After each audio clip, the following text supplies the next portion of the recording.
अगर तुम मुझे खुश कर देती हो तो मैं तुम्हें विभाग का टॉपर बना सकता हूँ। सजा देंगे तब तो अगला डरेगा कि भाई हमको भी सजा मिल जाएगी, मैं गलत करूंगा तो रहे। पहली बात यौन शोषण का प्रयास कर रहे हैं, दूसरी बात, तीसरी बात मानसिक रूप से प्रताड़ित कर रहे हैं, चौथी बात आप शिक्षा व्यवस्था को देखिए कि कौन सी शिक्षा व्यवस्था कि आपके हाथ में है क्या, जिसको मन करेगा टॉप बना दूंगा, टॉपर बना दूंगा। विश्वविद्यालय प्रशासन का काम है जिसमें विश्वविद्यालय प्रशासन लगातार नाकाम सिद्ध हो रही है। विश्वविद्यालय डीडीयू से एक बेहद चौंकाने वाला मामला सामने आ रहा है, एक मामला जिसे सुनकर आपको भी शायद विश्वास ना हो, क्योंकि इसमें एक छात्रा है और साथ में एक प्रोफेसर हैं।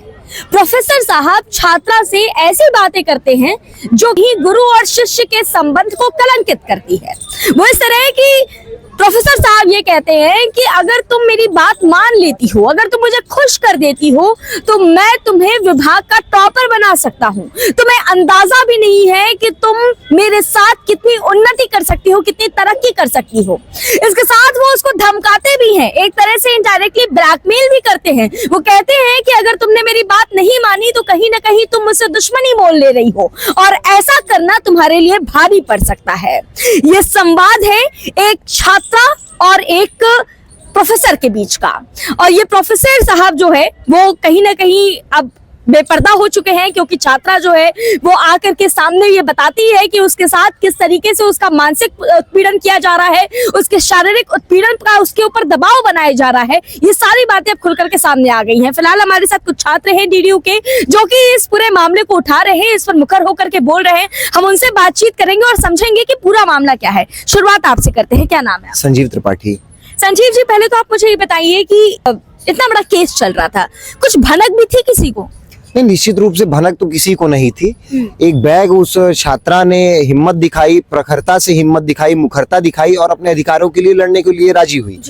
और गोरखपुर विश्वविद्यालय में पिछले केवल मैं 6 महीनों की बात करूं, बहुत पहले पुराने समय में नहीं जाऊंगा, तो ये तीसरा ऐसा मामला है जब किसी छात्रा का किसी प्रोफेसर के द्वारा इस प्रकार के उत्पीड़न के लिए दबाव बनाना या इस प्रकार का लालच देना कि आपको टॉप कर दूंगा, आपको पैसे दे दूंगा, आपका जीवन बना दूंगा। ये पहला वाकया नहीं है, ये तीसरा वाकया है।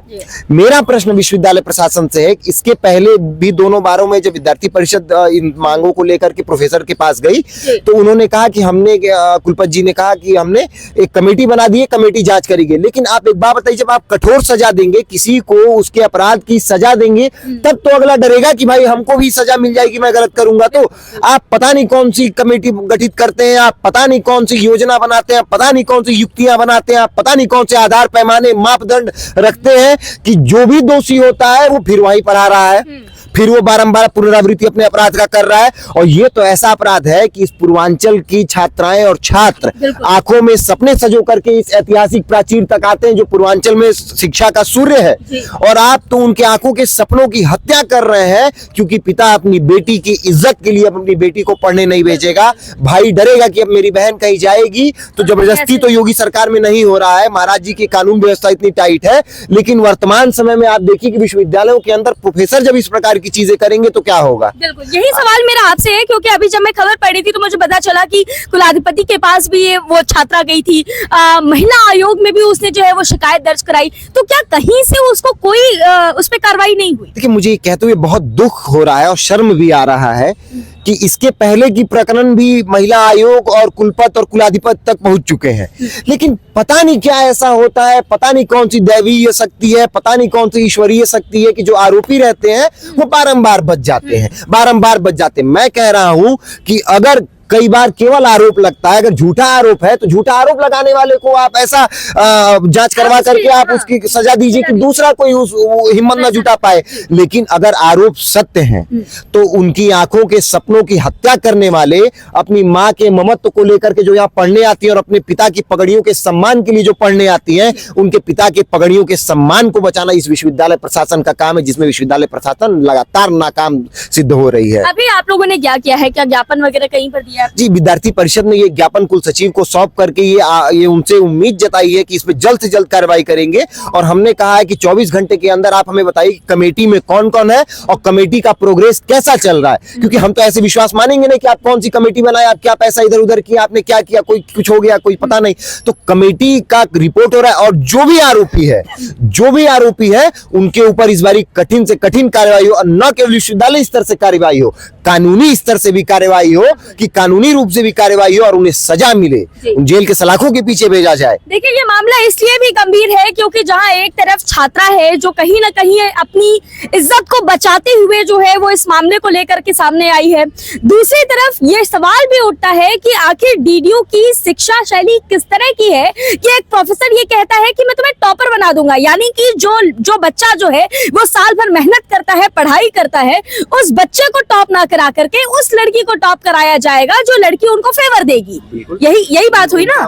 उनके हिसाब से तो यही होगा, उनके हिसाब से तो वो भय दिखा करके प्रेम पाना चाहते हैं कि भाई आप डरिए और हमसे प्रेम कीजिए। इतना ही नहीं, उसे ब्लैकमेल भी किया जाता है। चलिए, आप किसी की स्वीकृति चाहते हैं वो एक अलग चीज है, लेकिन उसको ब्लैकमेल किया जाता है कि तुम मेरी दुश्मनी मोल ले रही हो। मैं आपको बताऊं कि इस प्रकार से ब्लैकमेलिंग करना मुझको तो लगता है कि कहीं ना कहीं कानूनी रूप से अपराध है। आप ब्लैकमेल कर रहे हैं, पहली बात, यौन शोषण का प्रयास कर रहे हैं, दूसरी बात, तीसरी बात मानसिक रूप से प्रताड़ित कर रहे हैं, चौथी बात आप शिक्षा व्यवस्था को देखिए कि कौन सी शिक्षा व्यवस्था की आपके हाथ में है क्या, कि जिसको मन करेगा टॉपर बना दूंगा, जिसको मन करेगा नौकरी लगवा दूंगा, जिसको मन करेगा। ये तमाम सारी चीजें बंद होनी चाहिए। आज जब उत्तर प्रदेश में कानून व्यवस्था इतनी सुदृढ़ है तो गोरखपुर विश्वविद्यालय में ये सारी चीजें कैसे हो रही हैं और बारंबार कैसे हो रही हैं, इस पर कहीं ना कहीं कुलपति जी को, कुलाधिपति जी को और आदरणीय मुख्यमंत्री जी को भी ध्यान देने की आवश्यकता है कि उनकी बच्चियों के साथ, चूंकि मुख्यमंत्री जी संत हैं और हम सब उनके बच्चों के समान हैं, कि हमारे साथ ऐसा अन्याय क्यों हो रहा है, मुख्यमंत्री जी को स्वतः संज्ञान लेकर के कड़ी से कड़ी कार्रवाई का निर्देश देना चाहिए। बहुत बहुत शुक्रिया हमारे साथ जुड़ने के लिए। इस मामले पर आगे की अपडेट भी हम आपको देते रहेंगे।